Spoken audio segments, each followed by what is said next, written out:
Despite the overall positive response, Daredevil Born Again is a ratings disaster, underperforming even Agatha All Along and Star Wars The Acolyte.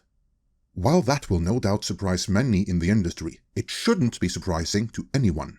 Let's see why.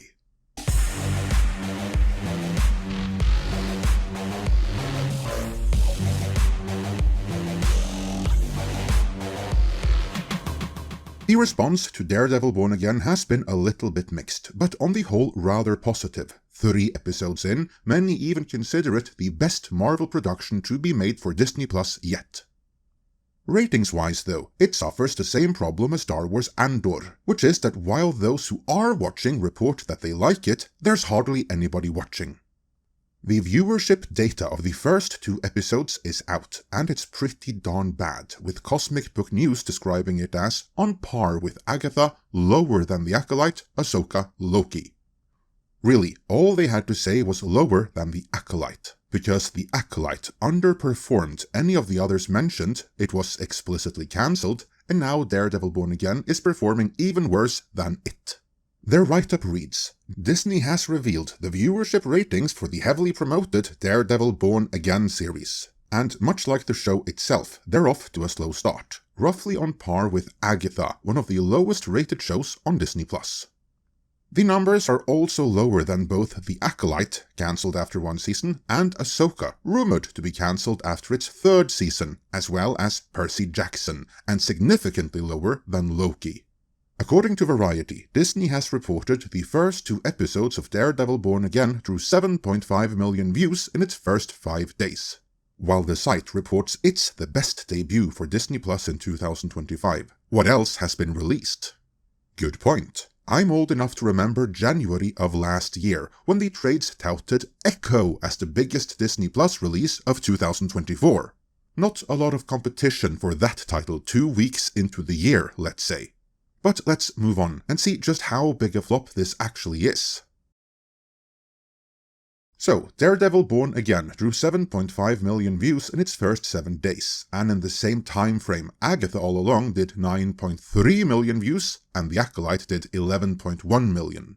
And Agatha was a one-off while The Acolyte was cancelled, so good thing for the people making Daredevil that Season 2 is already in production, because if it wasn't, the plug might very well have been pulled following these numbers. Cosmic Book News concludes their write-up with, while the series has been retooled, it remains to be seen what exactly has been fixed. The CGI was mid at best, they killed and wrote off 2 fan-favorite characters and replaced them with DEI substitutes. The Kingpin's wife is now better than him, and there was a lot of talking going on and not much action. The end of the 2nd episode does leave room for hope, so cross your fingers. Indeed. But this begs the question. What went wrong here, since so many simply aren't tuning in to give the series a chance in the first place? I mean, the argument can be made that given the number of episodes released thus far, this is the best Marvel Disney Plus series to date, and let's all remember, audiences flocked to Deadpool and Wolverine last summer, so shouldn't they be equally eager to give the return of the fan-favorite Netflix Daredevil a chance? Well, no. I submit the brand damage is too great at this point, and it was entirely predictable that it would be. I even said so in our video from February of last year, months before the release of Deadpool and Wolverine, that even if audiences flocked to that movie, it wouldn't help the brand long term.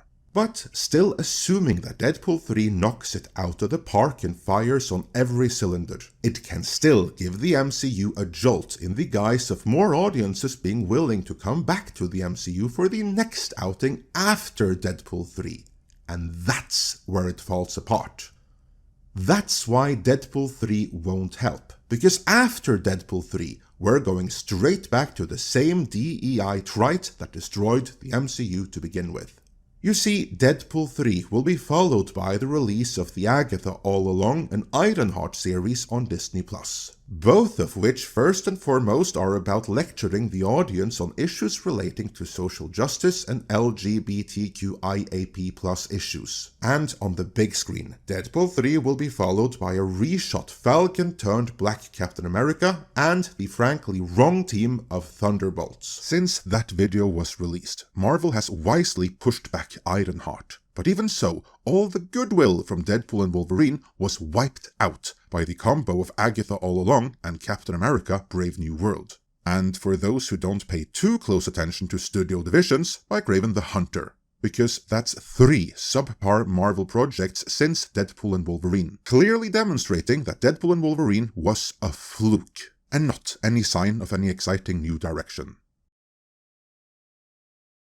Marvel can't control Sony, but I submit that their best chance of saving not just Daredevil, but the Marvel brand as a whole, was, in the aftermath of Deadpool and Wolverine, to simply take the loss and scrap everything they had in the can that will harm the brand.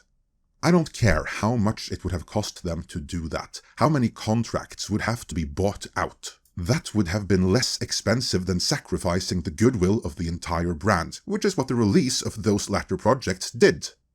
The only thing Agatha All Along and Captain America Brave New World in the end achieved was to crush the hope and confidence in the Marvel brand that Deadpool and Wolverine had rekindled, and killing that little resurging hope may just have done the brand in.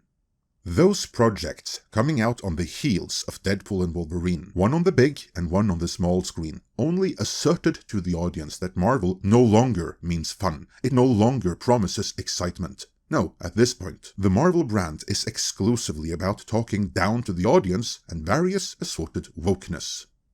That's the real problem here. The Marvel brand has been so destroyed that now fans aren't even tuning in for someone that used to be a fan favorite.